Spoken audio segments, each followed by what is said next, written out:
Hello students, आज exercise 12.1 का fourth question से शुरू करेंगे। उस त्रिभुज का क्षेत्रफल ज्ञात कीजिए जिसकी दो भुजाएं 18 सेंटीमीटर और 10 सेंटीमीटर हैं तथा उसका परिमाप 42 सेंटीमीटर है। अब मैंने आपको पहले भी बताया कि किसी भी त्रिभुज का परिमाप कैसे निकालते हैं। उसकी तीनों भुजाओं की जो लंबाइयाँ हैं उनको जोड़ दीजिए आप, उनका योग जो होगा वो परिमाप होता है और अर्ध परिमाप उसका आधा हो जाता है। अर्ध परिमाप का फॉर्मूला भी मैंने आपको बताया था हीरोन के सूत्र में। तो आपको दो भुजाएं तो पता हैं 18 सेंटीमीटर और 10 सेंटीमीटर। तीसरी भुजा नहीं पता तो उसको आप मान लीजिए कि तीसरी भुजा क्या है, x है। तो अब परिमाप कितना है, 42 सेंटीमीटर। और परिमाप होता क्या है, तीनों भुजाओं का योग, यानी कि 18 प्लस 10 प्लस x बराबर है 42 सेंटीमीटर। तीसरी भुजा नहीं पता x तो वो निकालेंगे आप। 18 में 10 जोड़े तो 28 हो गए, प्लस x ऐसे ही बराबर 42। अब आपको x पता करना है तो ये 28 है, प्लस का उधर ले जाएंगे तो माइनस का हो जाएगा। 42 में से 28 घटाए तो बचता है 14, तो x आ गया 14, यानी कि तीसरी भुजा की लंबाई आपकी हो गई 14 सेंटीमीटर। अब तीनों भुजाएं पता लग गई आपको। तो पहली भुजा a मान लीजिए 18 हो गया, b हो गया 10 और c हो गया आपका 14 सेंटीमीटर। ठीक है। अब आपको क्या ज्ञात करना है, क्षेत्रफल ज्ञात करना है। तो क्षेत्रफल के लिए जब तीनों भुजाएं पता हो तो हम हीरोन का सूत्र लगाते हैं। a b और c ये रहा। अब अर्ध परिमाप या सेमी पेरीमीटर कैसे निकालते हैं, a प्लस बी प्लस सी बटे 2 से, या फिर आपको इस प्रश्न में तो परिमाप दे भी रखा है 42, तो सेमी पेरीमीटर या अर्ध परिमाप सीधा भी निकाल सकते हैं 42 का आधा करके, तो वो भी 21 ही आएगा। ठीक है। तो ऐसा आ गया आपका 21। तो त्रिभुज का क्षेत्रफल क्या होता है, वर्गमूल s गुणा s माइनस ए गुणा s माइनस बी गुणा s माइनस सी। तो s कितना है 21, फिर 21 में से a घटाना है यानी कि 18 घटाना है, फिर 21 में से 10 घटाना है और फिर 21 में से 14 घटाना है। तो ये आ गया 21 गुणा 3, 21 में से 10 घटाए 11, 21 में से 14 घटाए 7, तो आपका ये बन गया। अब आप देखिए वर्गमूल में 21 के अभाज्य गुणनखंड होते हैं 3 गुणा 7 गुणा 3, ये गुणा 11 गुणा 7। अब 3 कितनी बार है, 2 बार है, तो 1 बार वर्गमूल के बाहर लिखा जा सकता है। 7 कितनी बार है, 2 बार है, तो 1 बार वर्गमूल के बाहर लिखा जा सकता है। 11 तो अकेला ही रह गया, तो 11 वर्गमूल के अंदर ही रहेगा। तो 3 सतह 21 और वर्गमूल 11 सेंटीमीटर वर्ग आ गया इस त्रिभुज का क्षेत्रफल। ठीक है। चलिए नेक्स्ट क्वेश्चन देख लेते हैं, 5वां क्वेश्चन। एक त्रिभुज की भुजाओं का अनुपात 12:17:25 है और उसका परिमाप 540 सेंटीमीटर है। इस त्रिभुज का क्षेत्रफल ज्ञात कीजिए। तो अब ये तीनों भुजाएं इस अनुपात में है 12:17:25। तो सबसे पहला काम आप करेंगे कि मान लीजिए पहली भुजा 12x है, या कुछ और भी ले सकते हैं 12 के या ऐसे। मान लीजिए पहली भुजा 12x है, दूसरी भुजा 17x है और तीसरी भुजा 25x है। सबसे पहले ये लिखेंगे आप। मान लीजिए पहली भुजा 12x, दूसरी भुजा 17x और तीसरी भुजा 25x है।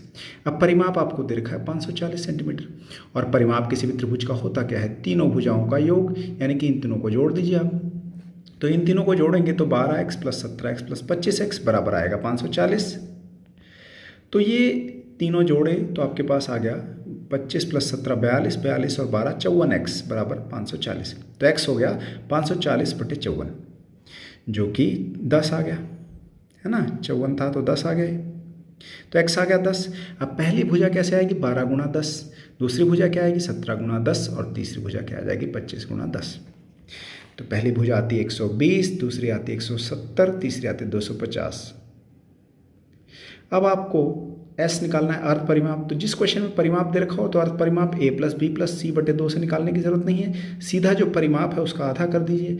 यहाँ परिमाप है 540, तो आपका अर्ध परिमाप हो गया 540 का आधा, यानी कि 270 सेंटीमीटर है। तो अब त्रिभुज का क्षेत्रफल निकालना है, तो हेरोन का सूत्र क्या होता है, वर्गमूल s, s minus A, s minus B, s minus सी।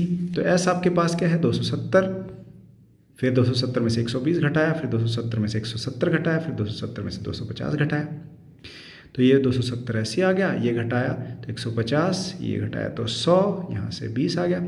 अब एक आप देखिए इसमें ये 0 0 लास्ट वाले ले लेता हूँ मैं, 4 0 है ना लास्ट वाले, तो यानी कि 10 गुणा 10 गुणा 10 गुणा 10 4 बार है, तो 2 बार आप वर्गमूल के बाहर लिख लीजिए। तो अब बचा क्या 27, यहाँ से बचा 15, यहाँ से बचा 10 और यहाँ से बचा 2, एक एक 0 चले गए ना इधर। ये थोड़ा छोटा हो जाता है और कुछ नहीं है। 27 के अभाज्य गुणनखंड कर लीजिए, 3 गुणा 3 गुणा 3, 15 के कर लीजिए 3 गुणा 5, 10 के कर लीजिए 2 गुणा 5, 2 के कर लीजिए। तो आपके पास 3 कितनी बार है, 4 बार है, तो वर्गमूल के बाहर कितनी बार आएगा, 2 बार। 5 वर्गमूल के अंदर 2 बार है, तो बाहर कितनी बार आएगा, 1 बार। ठीक है, 2 बार है तो 1 बार बाहर आ गया। इनको गुणा किए तो 5 दूनी 10, 30, 90 गुणा 100, 9000 सेंटीमीटर वर्ग आ गया त्रिभुज का क्षेत्रफल। ठीक, अगला प्रश्न, छठा प्रश्न, ये भी आसान है बहुत। एक समद्विबाहु त्रिभुज, समद्विबाहु त्रिभुज कौन सा है, जिसकी 2 भुजाएं बराबर होती हैं और परिमाप दे रखा है 30 सेंटीमीटर और उसकी बराबर भुजाएं 12 सेंटीमीटर लंबाई की हैं, और आपको क्या ज्ञात करना है, क्षेत्रफल ज्ञात करना है। तो समद्विबाहु त्रिभुज है और 2 बराबर भुजाएं 12 सेंटीमीटर की हैं, तीसरी भुजा नहीं पता तो आप मान लीजिए x है। तो मान लीजिए तीसरी भुजा क्या है, x है। तो परिमाप कितना दे रखा है, 30 सेंटीमीटर। तो परिमाप होता क्या है त्रिभुज का, तीनों भुजाओं का योग, पहली भुजा 12, दूसरी भी 12, तीसरी x बराबर 30, 12 और 12 24 प्लस x बराबर 30, x हो गया 30 माइनस 24 यानी कि 6 सेंटीमीटर, यानी कि तीसरी भुजा आपकी हो गई 6 सेंटीमीटर। तो अब 3 भुजाएं क्या आ गई, 12, 12 और 6। अब आपको यहाँ पे परिमाप दे रखा है 30, तो अर्थ परिमाप सीधा ही निकल जाएगा, a प्लस बी प्लस सी बटे 2 करने की जरूरत नहीं है। इसका आधा कर दीजिए, 30 का कितना आया, 15, तो ऐसा हो गया 15 सेंटीमीटर। तो त्रिभुज का क्षेत्रफल क्या होता है हीरोन के सूत्र से, वर्गमूल s, s minus A, s minus B, s minus C. ठीक, s कितना है आपका 15, तो 15 माइनस 12, 15 माइनस 12 और 15 माइनस 6, जो कि हल करके आता है 15 गुणा 3 गुणा 3 गुणा 9। तो इसके भाज्य गुणनखंड कर दीजिए, 3 गुणा 5, 3 ऐसे ही, 3 ऐसे ही, 9 के 3 गुणा 3। अब देखिए 3 कितनी बार है, 1 2 3 4 5, 5 बार तो ले नहीं सकते, तो 4 बार ले लीजिए। जितने जोड़े बनेंगे, 2 जोड़े बनते हैं 3 और 3 के, फिर ये 3 और 3 के, 1 रह गया, 5 भी 1 रह गया, तो उसको वर्गमूल के अंदर छोड़िए। 4 बार 3 जो अंदर था वर्गमूल के, वो 2 बार 3 बाहर आ गया, और वर्गमूल 5 गुणा 3, तो 3 गुणा 3 9, वर्गमूल 15 सेंटीमीटर स्क्वायर। इस त्रिभुज का क्षेत्रफल आ गया हीरोन के सूत्र से। ठीक है जी, तो आइए आज का होमवर्क देख लेते हैं आपका। तो होमवर्क में आपने ये 3 क्वेश्चन करने हैं। 3 क्वेश्चन जैसे अभी आपने किए उन्हीं की तरह हैं, बिल्कुल उन पर ही बेस्ड हैं, सभी में हीरोन का सूत्र लगना है। तो स्टूडेंट्स आज की वीडियो में इतना ही, अगली वीडियो तक प्रैक्टिस करते रहिए। All the best.